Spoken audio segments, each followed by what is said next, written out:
بسم اللہ الرحمن الرحیم السلام علیکم ورحمۃ اللہ وبرکاتہ۔ ویلکم مائی یوٹیوب چینل حافظ شفیق۔ معزز سامعین، امید کرتا ہوں کہ سب خیریت اور عافیت کے ساتھ ہوں گے۔ الحمدللہ تختی نمبر 16 اس کا پارٹ 3 تیسرا سبق آج ہم پڑھنے جا رہے ہیں، جس کے اندر ہم خصوصاً ان الفاظ کی مشق کریں گے کہ جن الفاظ کے اوپر شد، مد یا ایک ہی لفظ کے اندر 2 مرتبہ شد آ جائے، یا ایک ہی لفظ کے اندر شد اور جزم اکٹھی آ جائے۔ ان تمام چیزوں کی انشاءاللہ ہم مشق کریں گے، اور خصوصاً اسی کے ساتھ ساتھ زبر زیر پیش، 2 زبر 2 زیر 2 پیش، کھڑی زبر کھڑی زیر الٹا پیش، حروف مدہ، لین، وقف، ساکن، قلقلہ، غنہ، ان تمام چیزوں کی انشاءاللہ مشق کریں گے، کیونکہ ہمارا مقصد آپ کے سامنے چند الفاظ پڑھنا ہی نہیں ہوتا، بلکہ ہمارا مقصد آپ کے سامنے ان الفاظ سے نکلنے والے تمام اصول و ضوابط اور تجویدی قوانین آپ کے سامنے رکھنے ہوتے ہیں، تاکہ آپ ان اصول و ضوابط اور تجویدی قوانین کو مد نظر رکھ کر بقیہ قرآن کی صحیح طریقے سے تلاوت کر سکیں۔ تو آئیے آج کا سبق شروع کرتے ہیں۔ اعوذ باللہ من الشیطان الرجیم، بسم اللہ الرحمن الرحیم۔ واو زبر و، لام زبر الف لا، ولا، یہ دیکھیں لام کے آگے الف ہے، ہم اس لام کو کھینچ رہے ہیں، وجہ اس کی یہ کہ اس کے آگے الف ہے اور یہ الف مدہ ہے۔ ویسے تو حروف مدہ 3 ہے، الف مدہ، واو مدہ اور یا مدہ، اور ان کی مستقل ویڈیو میں نے اپنے چینل پر بنائی ہوئی ہے۔ اگر آپ ان کی پوری ڈیٹیل دیکھنا چاہتے ہیں کہ ان کی علامتیں کیا ہیں، نشانیاں کیا ہیں اور ان پڑھنے کا طریقہ کیا ہے، وہ انشاءاللہ پورا آپ کو مل جائے گا، پوری ڈیٹیل مل جائے گی۔ تو بہرحال یہاں پر جو بھی لفظ آتا جائے گا اسی کے مطابق آپ کو بتاتا جاؤں گا۔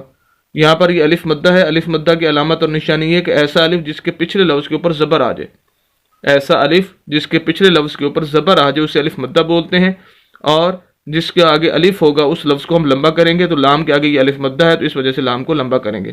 ہمارا لفظ ہوگا والا، تا زبر تا، والا تا، حا کھڑی زبر مد، ضاد حاض، ولا تحاض، وا پیش وضو، ولا تحاضو۔ ایک تو یہ ہا کے اوپر کھڑی زبر اور کھڑی زبر کو پھر مد ہے۔ اب اسی کو ہم ملائیں گے آگے ضاد کے ساتھ، کیونکہ ضاد کے اوپر شد ہے۔ شد کی علامت اور نشانی یہ ہے جس لفظ کے اوپر بھی شد آ جائے اس لفظ کو 2 مرتبہ پڑھا جاتا ہے۔ ایک مرتبہ پچھلے لفظ کو شد والے لفظ کے ساتھ ملانا ہوتا ہے، اور دوسری مرتبہ اس شد والے لفظ کے اوپر یا نیچے کوئی نہ کوئی حرکت ضرور موجود ہوتی ہے، اس کے ساتھ اس کو پڑھنا ہوتا ہے۔ تو اور دوسری بات اس کے اندر یہ ہوتی ہے کہ شد والے لفظ کو سخت کر کے ہلکی سی آواز کو روک کر پڑھنا ہوتا ہے۔ تو ہم ہا کو کھڑی زبر اور اس کو اوپر مد ہے، اور یہ سب سے بڑی مد یہ کہلاتی ہے، اس کو بھی ہم نے کھینچنا ہے، ہا کو بھی کھینچنا ہے، کھڑی زبر ہے تو اس کے ساتھ بھی ملائیں گے اس کو، اور پھر ضاد کو آگے واو کے ساتھ ملائیں گے۔ وجہ یہ ہے کہ واو ساکن ہے، ساکن کی علامت اور نشانی یہ ہے واو ساکن ہے، تو جو ساکن حرف ہو وہ خود بخود نہیں پڑھا جاتا، اس کو ہیلپ کی ضرورت ہوتی ہے پچھلے لفظ کی، اس وجہ سے ضاد کو پھر واو کے ساتھ ملائیں گے۔ اب ہمارا لفظ ہو جائے گا وَلَا تَحَاضُّوا۔ ضاد کو جب ہم واو کے ساتھ ملا رہے ہیں اور ضاد کو ہم کھینچ رہے ہیں، وجہ اس کی یہ کہ یہ واو مدہ ہے، جیسے الف مدہ کے بارے میں بتایا اسی طرح واو مدہ بھی یہاں پر آ گئی۔ اس کا بھی سمجھ لیجیے علامت اور نشانی کہ ایسی واو ساکن، ایسی واو ساکن جس کے پچھلے لفظ کے اوپر پیش ہو، یہاں تھا الف جس کے پچھلے لفظ کے اوپر زبر، یہاں ہے واو ساکن ہو اور پچھلے لفظ کے اوپر پیش ہو، تو یہ واو مدہ کہلاتی ہے۔ ایسے لفظ کو بھی لمبا کیا جاتا ہے، اس وجہ سے ہم اس کو لمبا کر رہے ہیں۔